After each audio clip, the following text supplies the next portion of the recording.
हम लोग laws of motion पढ़ रहे थे। लॉज ऑफ मोशन में लास्ट लेक्चर जब हमारा लगा था तो हमने थर्ड लॉ ऑफ मोशन तक पढ़ लिया था। हमने थर्ड लॉ ऑफ मोशन देखा था और उससे हम कैसे अलग अलग फिनोमेना एक्सप्लेन करते हैं वो हमने बताया था, समझाया था।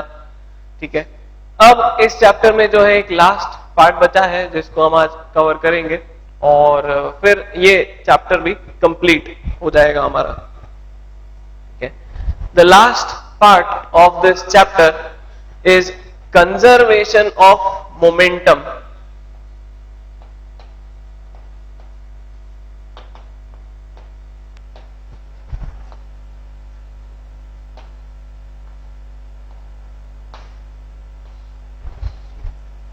Conservation of momentum.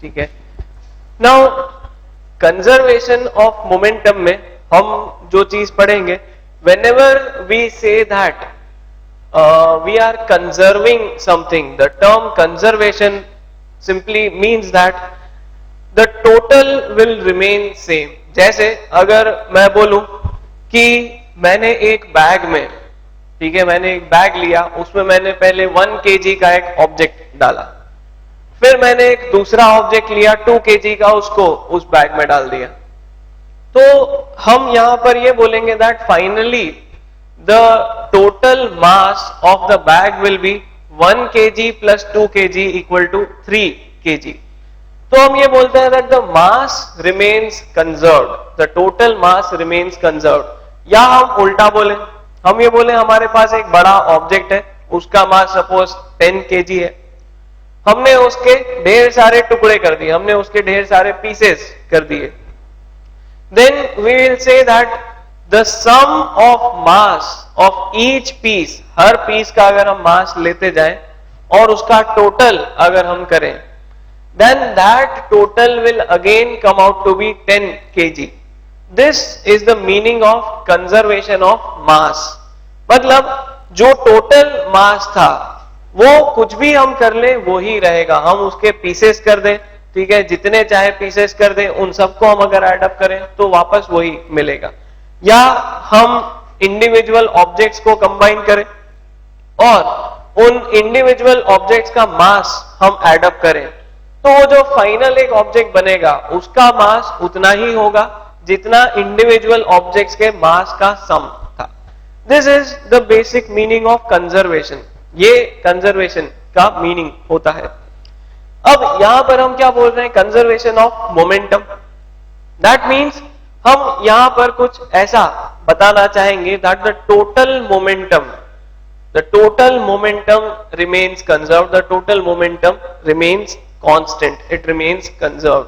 ठीक है, इस चीज को हम डिराइव करेंगे, इसको हम प्रूव करेंगे using the laws of motion. जो हमने अभी तक लॉज ऑफ मोशन में पढ़ा है उसी को यूज करते हुए, ठीक है, उसी चीज को यूज करते हुए हम यहां पर इस कंजर्वेशन ऑफ मोमेंटम प्रिंसिपल को डिराइव करेंगे, उसको समझेंगे and we will see that how it is related to the laws of motion.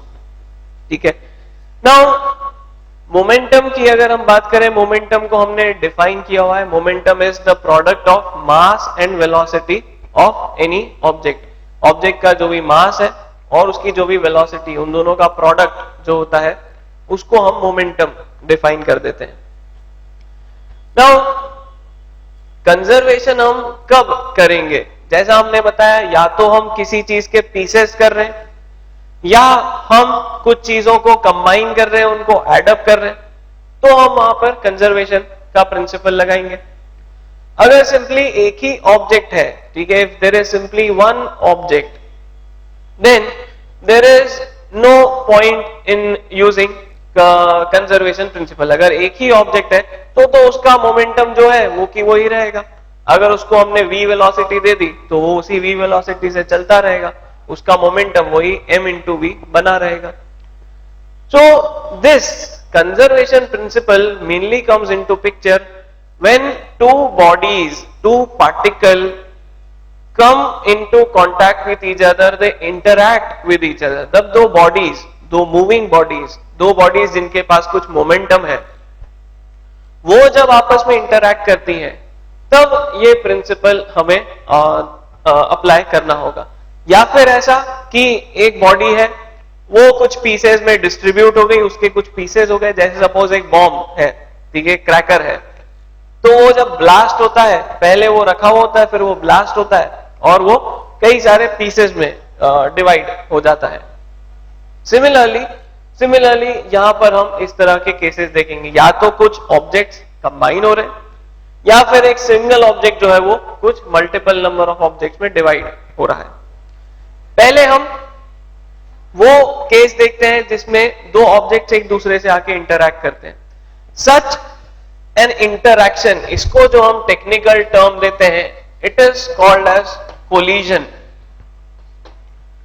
दो ऑब्जेक्ट्स का आपस में आके टकराना, उनका आपस में इंटरैक्ट करना, इस चीज को हम कोलिजन बोलते हैं. जैसे सपोज एक बॉल रखी हुई है, ठीक है, जैसा हम पूल, स्नूकर, बिलियर्ड्स में देखते हैं, या हम कैरम का एग्जांपल ले लें, कैरम में जो होता है, ठीक है, एक जो है कैरम का पीस रखा हुआ है, हम स्ट्राइकर से हिट करते हैं, वो उस कैरम्स की उस कॉइन से टकराता है और फिर वो दोनों ही मूव करने लगते हैं, स्ट्राइकर भी मूव करता है, कॉइन भी मूव करता है. सच काइंड ऑफ इंटरैक्शन, इसको हम बोल रहे हैं collision. This is called as collision. Now let us take a general case. हम एक बिल्कुल जनरल केस लेते हैं, ठीक है. Now again, while understanding this phenomena right now, अभी इस phenomena को समझते वक्त हम अगेन हमारा जो मोशन है उसको linear motion, that is motion along a straight line तक ही लिमिटेड रखेंगे. Our discussion will be limited to collisions along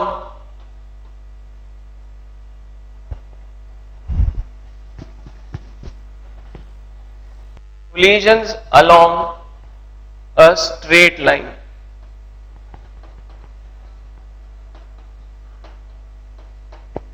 Collisions along a straight line. क्योंकि हम स्टार्टिंग से जैसा हम देखते आ रहे हैं, हम लोग अभी सिर्फ motion along a straight line ही डिटेल में पढ़ रहे हैं, डिटेल में समझ रहे हैं. Because as soon as the motion goes out of the straight line, it becomes complicated to analyze. उसको एनालाइज करने के मेथड्स थोड़े चेंज हो जाते हैं, थोड़े अलग हो जाते हैं. सो ये पार्ट जो है हमारा कोलिजन वाला पार्ट, इसमें भी हम one dimensional collision, that is collisions along a straight line, उसी तक रिस्ट्रिक्टेड रहेंगे. ठीक है. नाउ हम एक जनरल केस लेते हैं. हम बोलते हैं कि कोई एक ऑब्जेक्ट मूव कर रहा है, दूसरा ऑब्जेक्ट मूव करता हो उसको आके हिट करता है. ऐसा हम एक केस लेते हैं. देयर इज वन पार्टिकल, ये एक पार्टिकल है और ये एक दूसरा पार्टिकल है, दूसरा ऑब्जेक्ट है. ये मास m1 का है, इसका मास m2 है. ठीक है. सब कुछ हम जनरल लेते हैं. पहले ये पहला पार्टिकल सपोज u1 स्पीड से मूव कर रहा है, u1 वेलोसिटी से मूव कर रहा है, दूसरा वाला u2 से मूव कर रहा है. ठीक है. दोनों जो है एक स्ट्रेट लाइन में मोशन कर रहे हैं. ये दोनों ही एक स्ट्रेट लाइन में मोशन कर रहे हैं. Now if u1 is greater than u2, अगर पहले वाले की स्पीड दूसरे वाले से ज्यादा है, तो एक ऑब्वियस सी बात हमें समझनी चाहिए कि ये किसी ना किसी टाइम पर आके इससे टकराएगा. ठीक है. वही जो टकराने वाला फिनोमेना है उसी को हम कोलिजन बोल रहे हैं, दैट इज कोलिजन. जब एक मूविंग बॉडी दूसरी बॉडी से आके टकराती है, then it is called as collision, उसको हम कोलिजन बोल देते हैं. So if u1 is greater than u2, there is bound to be a collision. If u1 is greater than u2, then there will be a collision. There is bound to be a collision. वहां पर collision होगा ही होगा.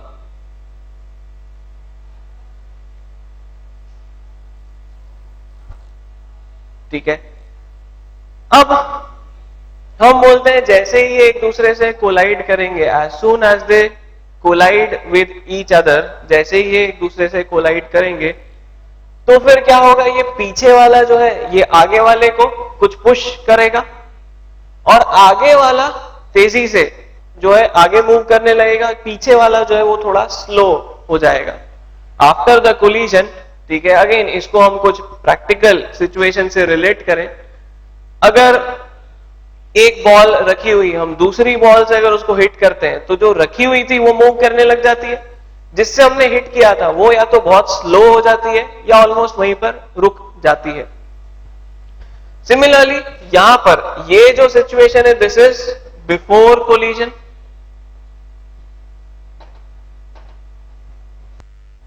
This is the situation before collision. After collision जो होगा,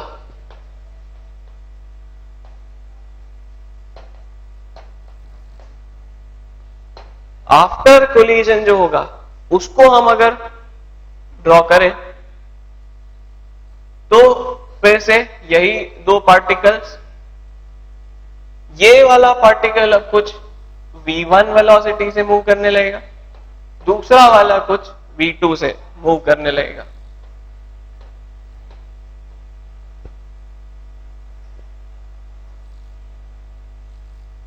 ठीक है. As soon as there is a collision, जैसे ही वहां पर कोलिजन होगा तो ये पहला वाला पार्टिकल कुछ v1 वेलोसिटी से मूव करने लग जाएगा, दूसरा वाला कुछ v2 वेलोसिटी से मूव करने लग जाएगा. ठीक है. And we will say that definitely v1 will now be less than v2. और अब इसके बाद फिर से उनका कोलाइड करना पॉसिबल नहीं होगा. v1 जो है अब v2 से छोटा हो जाएगा, v1 will be less than v2.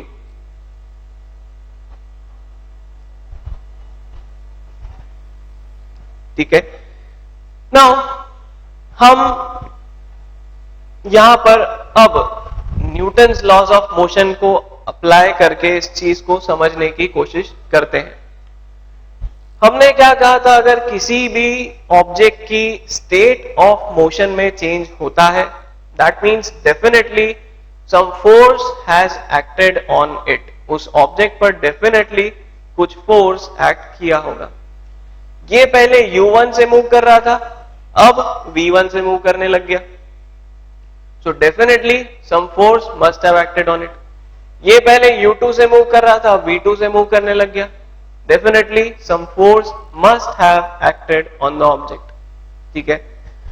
फिर हम ये बताते हैं जैसे ही ये दोनों पार्टिकल्स एक दूसरे से टकराए होंगे तो जितना फोर्स फर्स्ट वाले ने सेकेंड वाले पर लगाया होगा उतना ही सेकेंड वाले ने फर्स्ट पर लगाया होगा.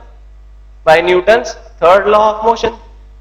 By Newton's third law of motion, the force exerted by 1 on 2 will be equal to force exerted on 2 by 1. ठीक है. यहां पर मैं कुछ नोटेशंस अब यूज करता हूं.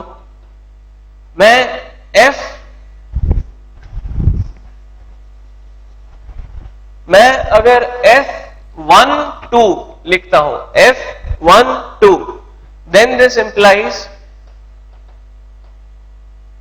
force exerted by body 1 on body 2.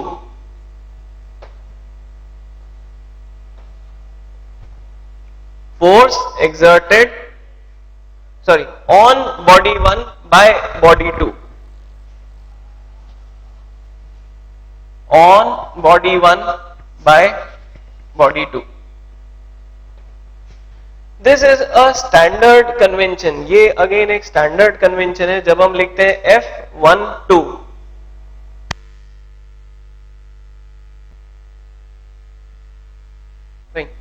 So this is a standard convention. ये एक स्टैंडर्ड कन्वेंशन होता है जब हम लिखते हैं F12, then this implies force exerted on body 1 by body 2, on body 1 by body 2. अगर मैं लिखता हूं F21, then this implies force exerted on body 2 by body 1, on body 2 by body 1. ठीक है.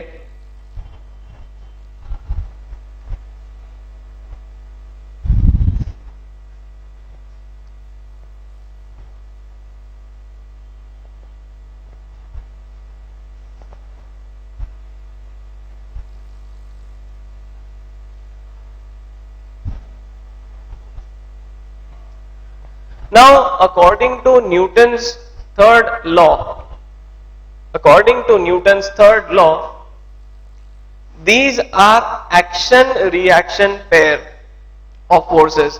ये जो forces है ये action-reaction pair है. ठीक है.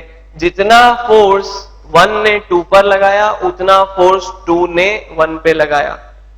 On 2 by 1, on 1 by 2, ये दोनों ही forces एक्शन रिएक्शन पेयर होंगे. देयरफॉर इनका जो मैग्नीट्यूड होगा, ठीक है, इनकी जो वैल्यू होगी दोनों की सेम होनी चाहिए by Newton's third law of motion.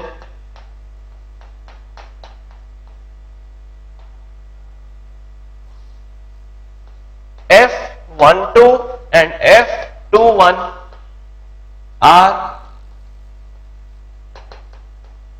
action reaction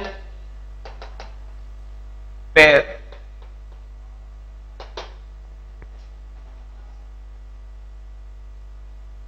F12 and F21 are action reaction pair. Thus they are equal and opposite to each other.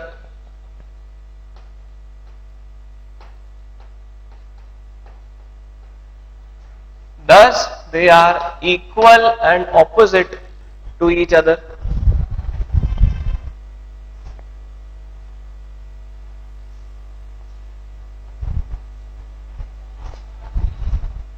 ठीक है. दोनों एक्शन रिएक्शन पेयर है. Therefore, they are equal and opposite to each other. यही Newton's third law of motion था.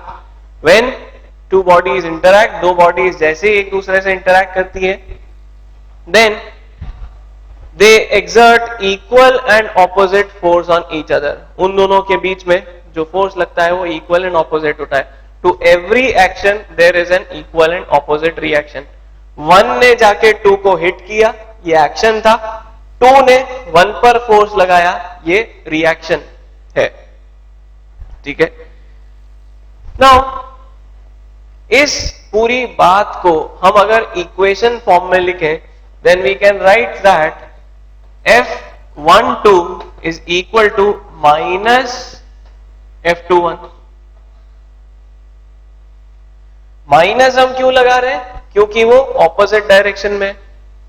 ठीक है. This is just like writing 5 equal to minus of -5. 5 equal to minus of -5. उसी तरह की बात को लिखने का ये तरीका है फोर्स के टर्म्स में. ठीक है. They are equal but they are opposite to each other. ठीक है. जैसे अगर हम ईस्ट डायरेक्शन में पॉजिटिव बोल दें तो वो प्लस में हो जाएगा, वेस्ट में बोल दें तो वो नेगेटिव हो जाएगा. सिमिलरली एक डायरेक्शन में फोर्स पॉजिटिव है तो दूसरे में उसी का नेगेटिव हो जाएगा, ठीक है। नाउ ये जब फोर्स लगा होगा तो ये पार्टिकल्स कुछ टाइम के लिए एक दूसरे से इंटरैक्ट किए होंगे। ये एक पार्टिकल जब दूसरे से आके टकराया, ठीक है, तो उस कोलिजन में कुछ टाइम ड्यूरेशन हुआ होगा। There must be some time duration of collision. Suppose the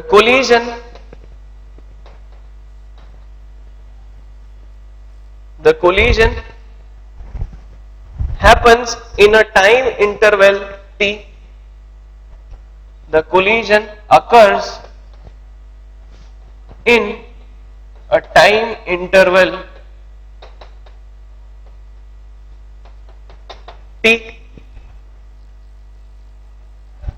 ठीक है, हम ये मान लेते हैं कि ये जो कोलिजन हुआ, this must have taken some time t, इसमें कुछ टाइम t लगा होगा, and we are saying the collision occurs in a time interval t. t time में जो है ये कोलिजन हुआ, मतलब कौन सा टाइम हम ये बोल रहे हैं, ये दोनों पास में आए, एक दूसरे से टकराए और फिर दूर चले गए।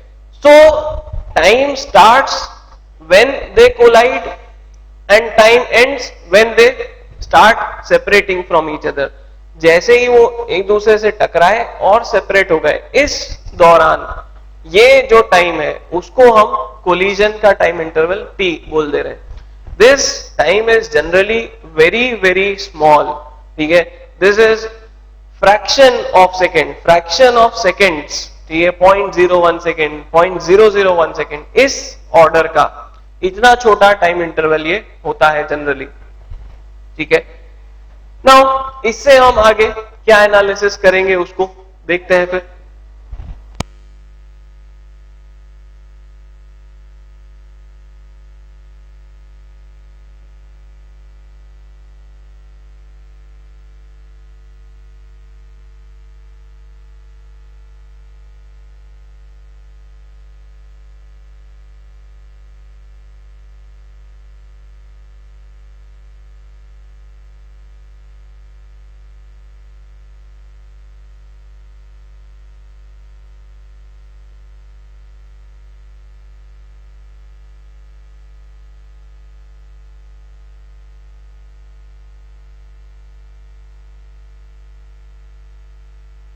ठीक है, नाउ इससे हम क्या एनालिसिस कर सकते हैं उसको देखते हैं।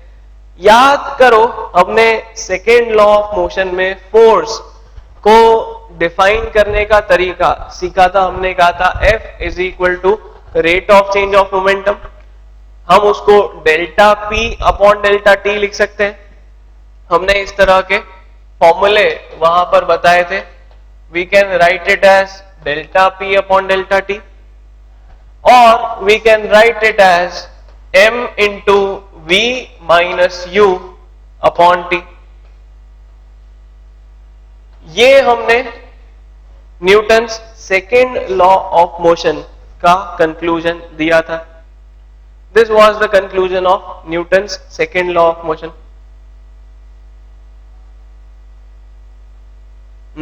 ठीक है, हम इसी फॉर्मूले को अब यूज करने जा रहे हैं। We will be using this formula. हम इसी फॉर्मूले को यूज करेंगे अब, बिकॉज हमारे पास फोर्स है। हमने फोर्स यहां पर लिख रखा है। हमने इनिशियल वेलोसिटी और फाइनल वेलोसिटी बता रखी है, v1 v2 u1 u2। वही सारे टर्म्स यहां पर आ रहे हैं। t आ रहा है, हमने बता रखा है this force exerts for a time t। ये फोर्स जो है कुछ t टाइम तक एक्ट करता है, ठीक है। जितनी देर कोलिजन होगा उतनी ही देर तक फोर्स लगेगा। जितनी भी देर तक कोलिजन हो रहा है, जब तक वो एक दूसरे के कांटेक्ट में है, तभी फोर्स एक्सर्ट हो रहा होगा, ठीक है। तो हम यहां पर ये भी लिख सकते हैं that the force acts on each body for time t। हम ऐसा भी बोल सकते हैं that these forces act on each body for time t, ठीक है, हम ऐसा भी बोल सकते हैं.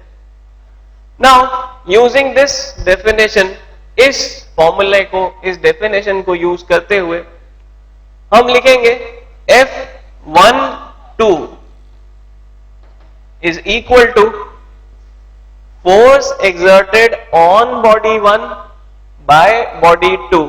मतलब हम 1 पर कितना फोर्स लगा वो लिख रहे हैं. So that will be m1 into final velocity of 1 minus initial velocity of 1 upon t.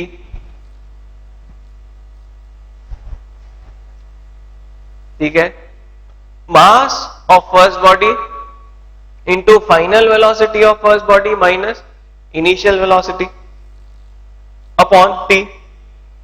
इसी तरह से हम लिख सकते हैं F21 will be equal to m2 into v2 minus u2 upon t.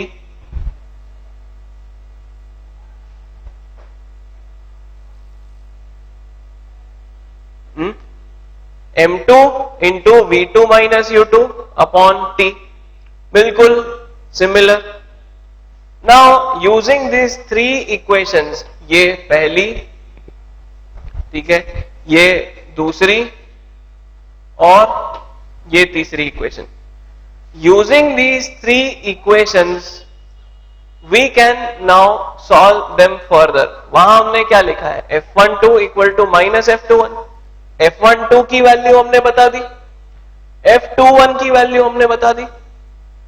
दोनों की वैल्यूज हम इस इक्वेशन में पुट कर दें.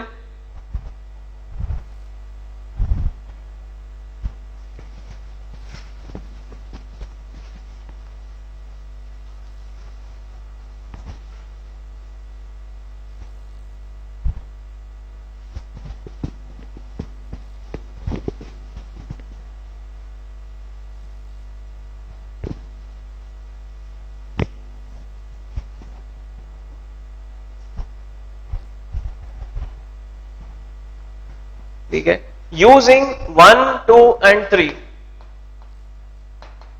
यूजिंग इक्वेशंस 1, 2 एंड 3, तीनों इक्वेशंस को यूज करते हुए हम लिखेंगे m1 v1 minus u1 upon t is equal to minus, वो minus sign, m2 v2 minus u2 upon t.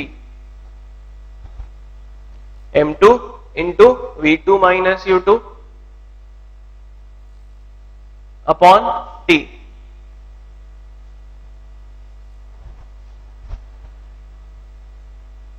ठीक है, अब देखो ध्यान से, ये t और t तो कैंसिल हो गया, ये t और t तो दोनों तरफ से कैंसिल हो जाएगा.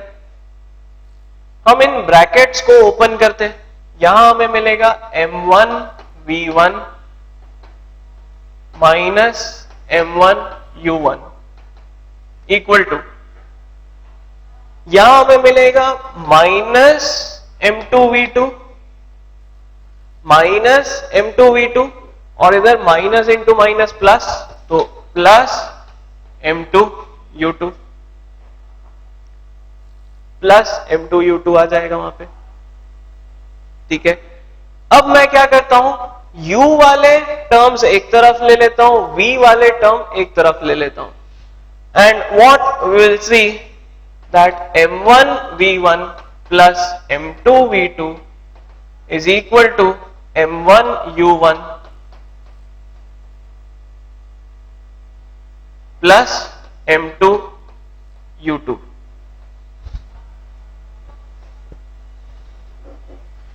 This is our final equation. ये हमारी वो फाइनल इक्वेशन है जो हमें डिराइव करनी थी. What is the significance of this equation? इस इक्वेशन का सिग्निफिकेंस क्या है उसको ध्यान से समझो. This is the momentum of first object after collision. This is the momentum of second object after collision. This is the momentum of first object before collision. This is the momentum of second object before collision. So हम यहां पर basically क्या लिख रहे हैं? Total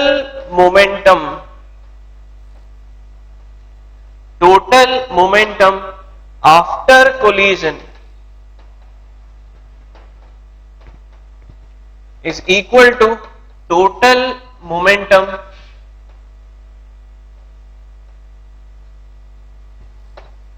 before collision.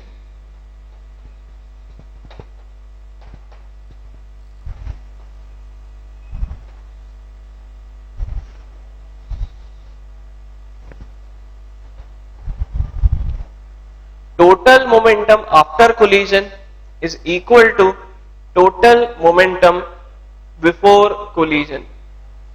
This statement, this equation is known as law of conservation of momentum.